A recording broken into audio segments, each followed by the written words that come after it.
March 1995. It's 2 a.m. in a cramped kitchen in New Orleans. She stood in the Kim Ann restaurant. A 9mm pistol is clutched in her hand. Kneeling on the dirty floor in front of her feet is 17-year-old Kwang and his 24-year-old sister, Ha. Kwang is an altar boy at a Catholic church. He played high school football and he wanted to be a priest. His sister, Ha, was considering becoming a nun. They both worked long hours at their parents' restaurant. She fired 9 bullets into them. Ha died instantly, with her forehead now resting on the floor. Kwang, he took longer to die. His young athlete's heart continued to beat, so she shot him again, this time 2 bullets into his head. Her partner in crime ransacked the place until they found what they were looking for: money. They ran out, and on their way to the door, they passed Ronnie Williams, the 25-year-old police officer at security detail. He had picked up the shift in a bid to earn more money for his growing family. His wife had just given birth to a son. Now, he lays face down behind the bar in a pool of his own blood. He'd been shot twice in the head and once in the back. His wallet and service weapon were stolen from him. The pair make it outside and they hop into a Ford Torino. The car screeched out to the parking lot. Printed on either side of it was a star and crescent symbol of the New Orleans Police Department. The car belonged to Officer Antoinette Frank, a New Orleans cop who worked at the 7th District. Just like Officer Ronnie Williams, she too got off work at 11 p.m. as Antoinette and Ronnie worked the same shift at the same platoon. The 2 officers worked together every day for more than a year.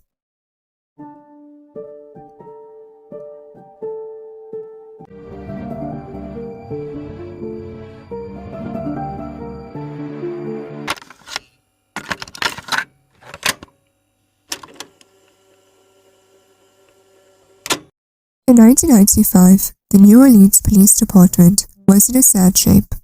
They were losing about 100 officers per year, and many of them were fired or arrested. In 1994, 2 officers were arrested for murder. Also in December of that year, the FBI had arrested 10 New Orleans cops on federal drug trafficking charges.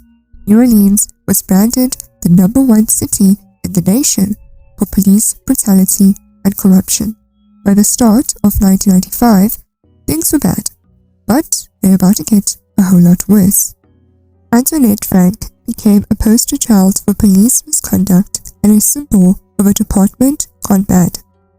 To know a bit about Antoinette, she was born on April 30th, 1971. She had an unstable childhood, but she always wanted to be a police officer. Her family was broken. Her brother was a fugitive, and her father was in and out of her life. So Antoinette became very distressed about these issues, and she needed psychiatric help. Later in her life, she claimed her father sexually, mentally, and physically abused her when she was a child. Antoinette's police career with the New Orleans Police Department began in 1993. However, there were several red flags that turned up during the hiring process.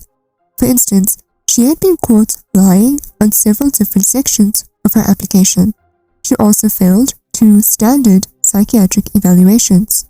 The psychiatrist, Philip Sawyer, who examined her, said in no uncertain terms that Antoinette was not be hired, saying she was shallow and superficial.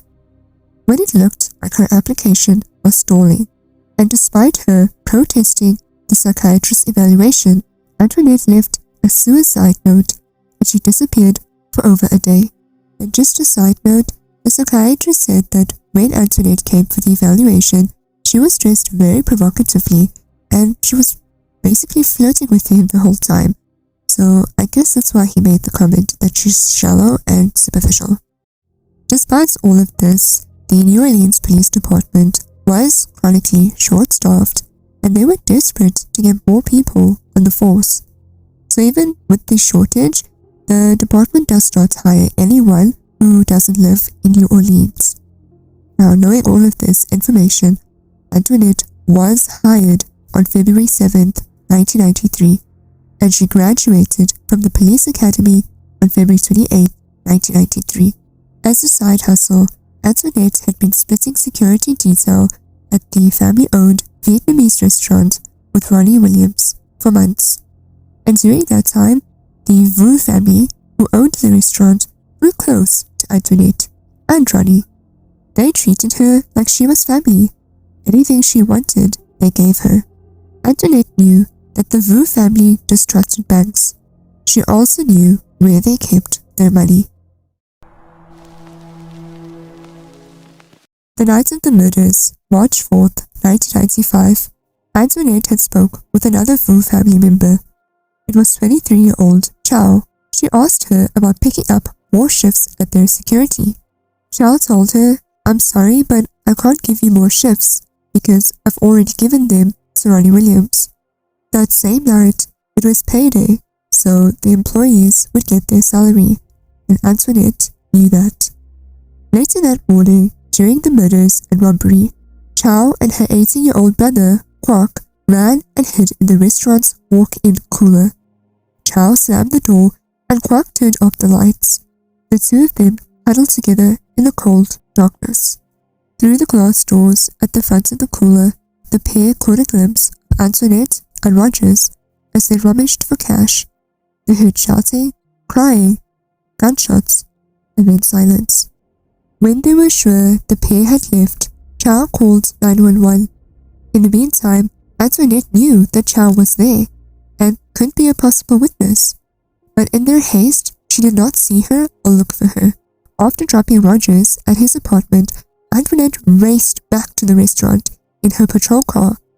She had a second gun, a 38-point revolver, tucked into her jeans. But Antoinette never got the chance to do any more harm. Police officers had already arrived on the scene before her, and as soon as she saw them, Chow ran to them from her hiding place, and because she had just went through a very traumatic event, she was in a scared state, and she only spoke in Vietnamese. Antoinette, now back at the scene of her crime, thought that she had caught a break because of this, but when Chow pointed to her, she admitted she was a witness to the crime. Can you imagine how brazen you have to be to go back to the crime scene, surrounded by police officers, and knowing there was a witness who saw you, but still standing there and acting as if nothing had happened? When Chow pointed to Antoinette, she had no other choice than to admit that yes, she was there and she did witness the crime. The other officers, thinking that they were lucky to have a trained officer as a witness, they asked her what happened. She told them she had been in the kitchen getting something to drink when all of a sudden she heard shots in the dining room. She tried to push all the employees out through the back door. However, Ha and Kwang, the victims, would not leave. Antoinette said they stayed in the kitchen and she drove to the 7th District Station to report the shooting. The sergeant, Eddie Rance, asked her, "Why would you drive all that way to the 7th District when you have a cell phone and a police radio?" He asked, "Why did you leave everybody behind, including a wounded officer?" That's when she started talking about Rogers. With this, the sergeant realizes she's a suspect, not a witness. The veteran detective recalled, "In that moment, I wanted to vomit." Sergeant Rance approached Chief Pennington, also a veteran detective, on the scene. He told him, "We're about to book this with 3 counts of first-degree murder." Later at the police headquarters, with a tape recorder in front of her, Antoinette confessed to the shooting. She said she shot Ha and Kwang in the kitchen. Her justification was simple. Rogers made her do it. She said the robbery was all his idea. She just went along with it because she didn't know what else to do. Although ballistic evidence later proved the same 9mm pistol was used to murder all 3 victims, Antoinette refused to admit that she shot Officer Ronald Williams, and she blamed his murder on Rogers. the detectives found Rogers in his brother's apartment just a few hours after the murders.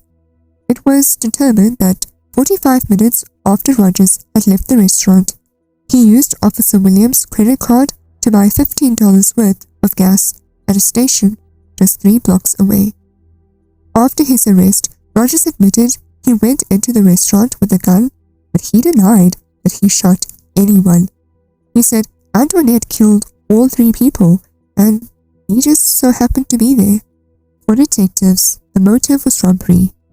After Chow told Antoinette that she could not give her extra shifts, Antoinette could not handle this. She became enraged, and she was jealous and mad that Ronald got the extra shifts.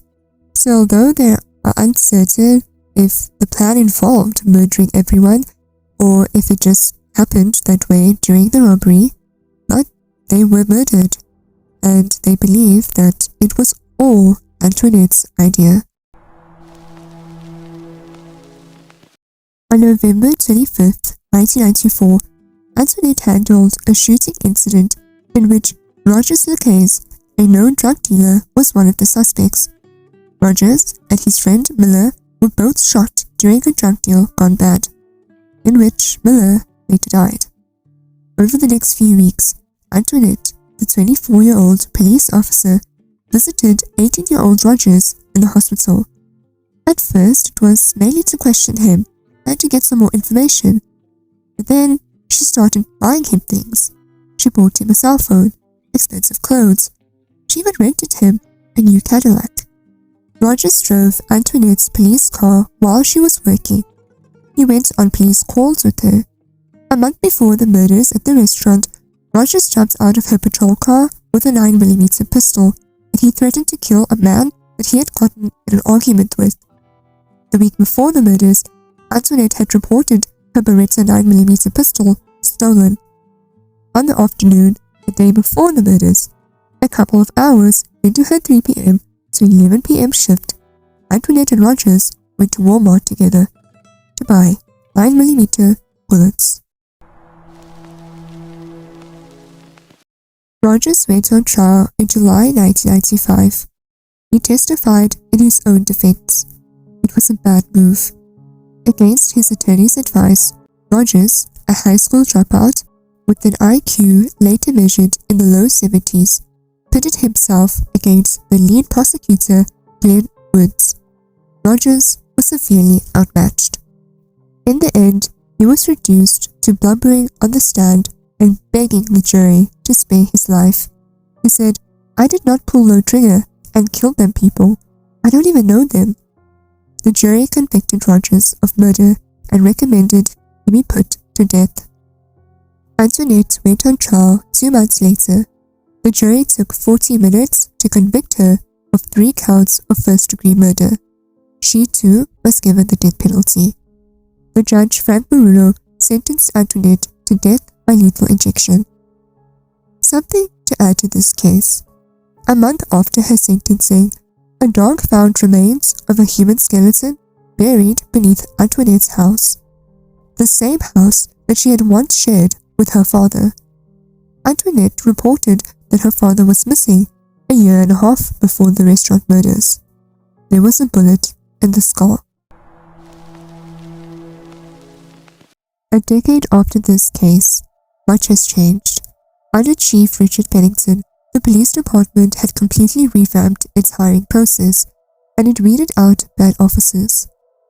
As for the human remains that was found beneath Antoinette's house, authorities have made no serious effort to identify them.